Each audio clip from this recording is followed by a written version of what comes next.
Advanced Drainage Systems is the world's largest stormwater solutions provider. StormTech, a division of ADS, is a leading supplier of chambers for stormwater management. Make the most advanced name in drainage part of your project. If your project requires the SC310 or SC740 chambers, please refer to a separate installation manual.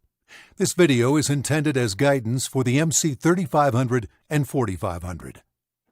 A properly installed StormTech chamber system will help you and your clients save valuable land and protect water resources. You can accomplish this by effectively utilizing informed personnel and the available StormTech instruction tools. Before we get started, let's define two important terms that we will use. The foundation stone is the crushed angular stone under the chambers. The embedment stone is the crushed angular stone between the chambers to a depth of at least 12 inches over the top of the chambers. The first step is to set up a pre-con meeting to discuss the required steps, establish a timeline, and determine an appropriate method for placement of embedment stone. Here are three commonly applied methods. With Method 1, a stone shooter located outside of the excavation evenly places embedment stone over the entire bed in a continuous manner. Method 2, the most commonly used method, is to lay one or more chambers at a time across the bed. With the backhoe situated on the foundation stone or bottom of the excavation, align the bucket so that it is parallel to the chamber rows, and place the embedment stone onto the crown of the chambers so that the stone falls evenly on both sides of the chamber. It is important not to allow the embedment stone to encroach on the joint to be overlapped, as this will prevent the joint from seating properly. With Method 3, the embedment stone is placed by equipment positioned outside of the excavation, usually a long boom hoe. The bed can be backfilled either after the entire chamber system has been assembled or as the chamber rows are being assembled. When placing stone by reaching across the rows, the operator must be careful to place stone on the crown to ensure even distribution on both sides of the chamber.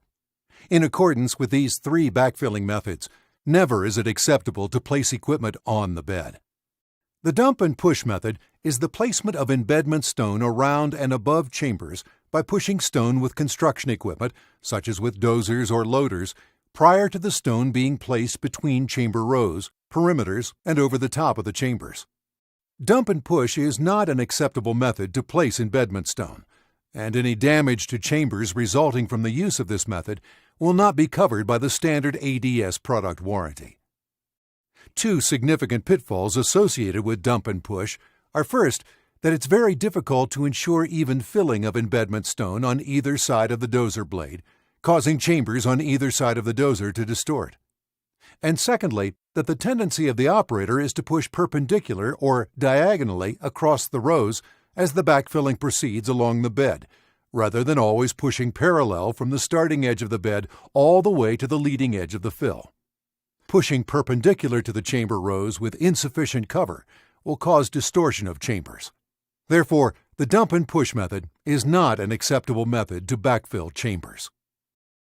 Once the appropriate installation method has been chosen, confirm the ship date of the materials as well as the projected start date. Inventory the appropriate number of chambers, solid end caps, perforated end caps, and manifolds per the engineer's plans. Acceptable foundation stone is clean, crushed, angular ash toe M43 number 3 or 4. Once you are on the job site, excavate the bed and prepare the subgrade. Allow for 12 inches of perimeter stone parallel to the chamber rows and 12 inches of perimeter stone from the base of all end caps. Place a non-woven geotextile over the prepared bed and up the walls. Then, place and compact the foundation stone to achieve a flat surface before placing the chambers. A single layer of woven fabric is to be placed on the foundation stone at all inlet rows and the manifold. Use a double layer of woven fabric for the entire length of the isolator row before the chambers are assembled. Non-woven fabric is to be placed on top of the inlet connection and around the entire chamber system, including the manifolds. All non-woven fabric must overlap 24 inches at the seams. The manifold pipe must be inserted a minimum of 12 inches into the end caps, while the header manifold must be a minimum of 12 inches away from the end cap. Be sure there is a tight fit between the pipe and the end cap so that there are no gaps for embedment stone to pass. In preparation for placing the chambers, a minimum 9 inches spacing must exist between chamber rows. Non-degradable spacers, such as brick, can be used for layout convenience. It is recommended that the end caps be left off of either end of the rows until the correct placement of stone can be visually verified.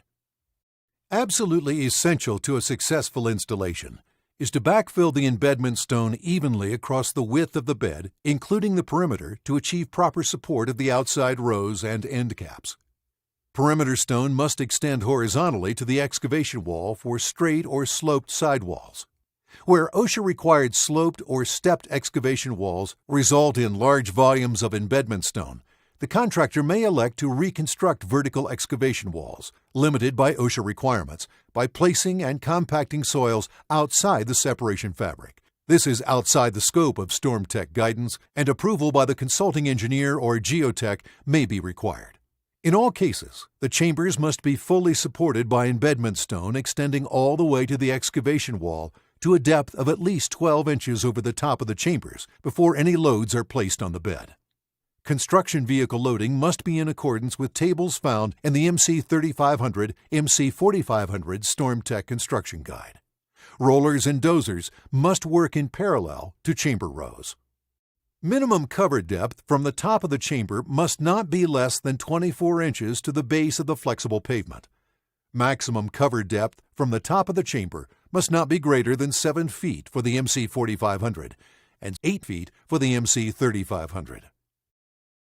Following these steps and referring to the StormTech construction guide and other StormTech resources can result in the proper installation of a StormTech chamber system. For more information on StormTech products, visit www.stormtech.com or call 888-892-2694 to speak with a representative.